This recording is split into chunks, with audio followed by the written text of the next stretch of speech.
Self-improvement is one of the most powerful movements of our time. It promises more focus, more productivity, better health, better habits, and ultimately, a better life.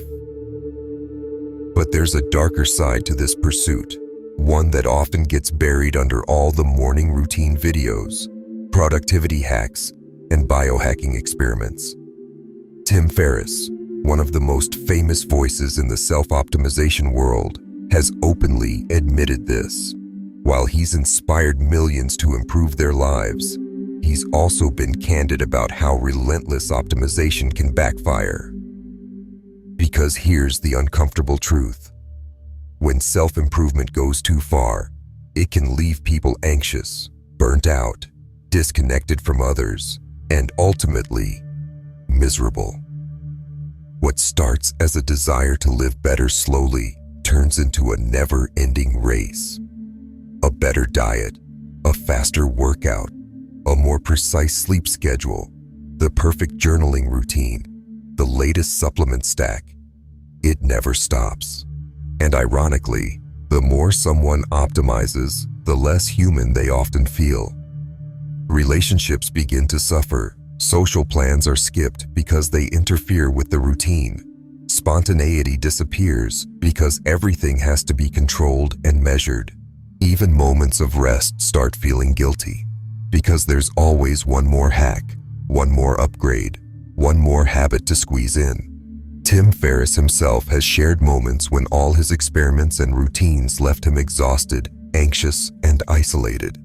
He's talked about how the obsession with control can easily morph into self-punishment, and how hard it is to recognize when you've crossed the line. That's the dark side of optimization. Instead of feeling freer and more alive, people get trapped in an endless loop, tracking, measuring, hacking, upgrading, constantly chasing the next improvement. Anxiety increases, burnout creeps in, relationships suffer, spontaneity disappears. What started as a tool for growth becomes a prison. So what's the real takeaway here?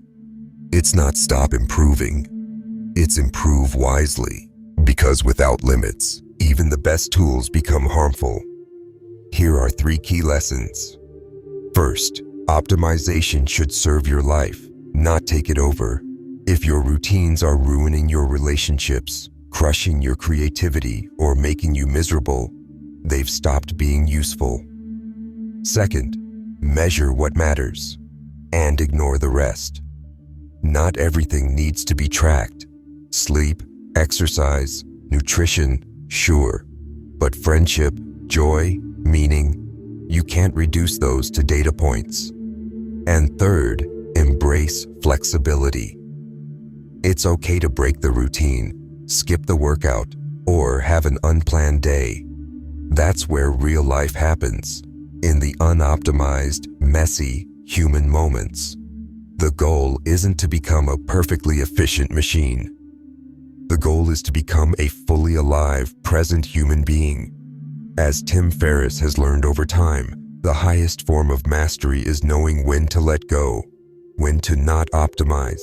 At the end of the day, the most meaningful progress often comes not from doing more, but from knowing when to stop, when to let go, when to just live. Because the goal was never to become a productivity machine. The goal was to become fully, vibrantly human.